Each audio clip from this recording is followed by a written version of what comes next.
దేవుని పరిశుద్ధ నామంలో మీ అందరికీ ప్రత్యేకమైన శుభములు.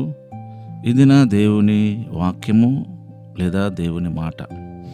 కీర్తన గ్రంథములో 69వ కీర్తన 3వ వాక్య భాగం. కీర్తన 69 3వ వాక్య భాగం. నేను మొరపెట్టుట చేత అలసి ఉన్నాను, నా గొంతుక ఎండిపోయెను.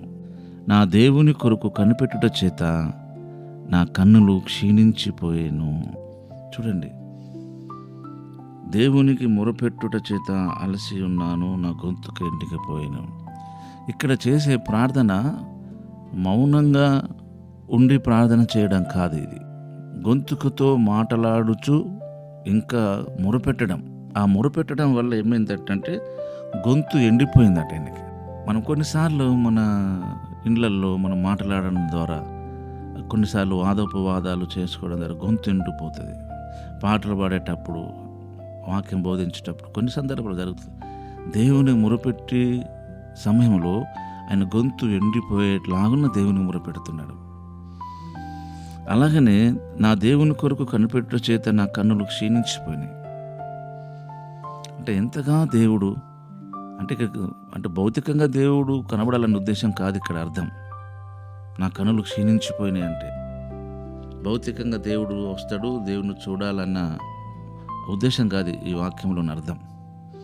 అంటే దేవుని కొరకు మామూలుగా మనం ఆధ్యాత్మికంగా ఆయన కార్యాల విషయంలో, ఆయన మేళ్ల విషయంలో, ఆయన సహాయం పొందే విషయంలో నా కన్నులు క్షీణించిపోయినాయి. అంటే కన్నులు క్షీణించిపోయేంత భౌతిక జీవితంలో ఎలాగైతే ఒక వ్యక్తి కొరకు ఎదురు చూసి కన్నులు క్షీణించిపోతాయో, ఆధ్యాత్మికంగా దేవుని కార్యాల పట్ల ఆయన ఉంచిన విశ్వాసత విషయంలో అంతగా అలసిపోయాడని అర్థం. అంతేగాని ఫిజికల్గా యేసుప్రభు కనబడతాడనే ఉద్దేశం కాదు ఇది. కనుక మన ఆత్మీయ జీవితంలో మనం దేవుని కొరకు ఎదురు చూడడము, దేవుని కొరకు కనిపెట్టుకోవడం అనేది ఎంతో గొప్ప విషయం. ఈ దావీదు గారి యొక్క అనుభవంలోనే యెషయా ప్రవక్త అనుభవం కూడా ఉంది. ఇందులో యెషయా ప్రవక్త అనుభవం కూడా ఉంది.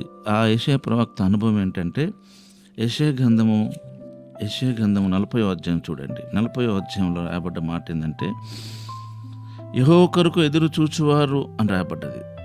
ఇక్కడ యెహోవా కొరకు కనిపెట్టుట చేత కనులు క్షీణించే అన్నాడు. యెషయా భక్తుని అనుభవం ఏంటంటే 40వ అధ్యాయం 31లో దేవుని కొరకు ఎదురు చూచడం వల్ల నూతన బలం పొందాడు. దావీదు గారి అనుభవం కూడా అదే. కాకపోతే ఎంత అలసిపోయాడు అని రాయబడ్డది.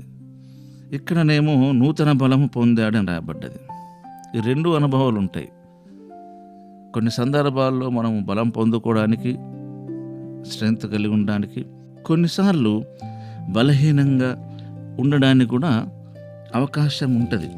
ఎందుకంటే దేవుని కార్యాల పట్ల, దేవునికి మనము చూపించే విశ్వాసత పట్ల కొన్నిసార్లు మనము అలాంటి పరిస్థితిలోకి వెళ్ళాల్సి ఉంటుంది. మనం దేవుని వాక్యములో ఇలా రాయబడినది చూడండి. కీర్తన గ్రంథంలో నుండి, కీర్తన గ్రంథంలో 77వ కీర్తన 3వ వాక్యం. దేవుని జ్ఞాపకం చేసుకున్నప్పుడు నేను నిట్టూర్పు విడుచుచున్నాను, నేను ధ్యానించినప్పుడు నా ఆత్మ కృంగిపోవచ్చున్నది. చూడండి, దేవుని జ్ఞాపకం చేసుకుంటే ధైర్యము, బలం కలగాలి కదా. ఇక్కడ దేవుని జ్ఞాపకం చేసుకున్నప్పుడల్లా నిట్టూర్పులు విడిచే పరిస్థితుల్లోకి వెళ్ళిపోయాడు. దేవుని వాక్యము, దేవుని వాగ్దానాన్ని ఆలోచిస్తుంటే సంతోషం కలిగి ధైర్యం కలిగే బదులు ఆయన ఆత్మ కృంగిపోవచ్చున్నది, ఆశాపతి. దావీదు గారు కనిపెట్టుట చేత కన్నులు క్షీణించిపోయినాయి. యెషయా గారు ఎదురు చూచడం వల్ల నూతన బలం పొందాడు.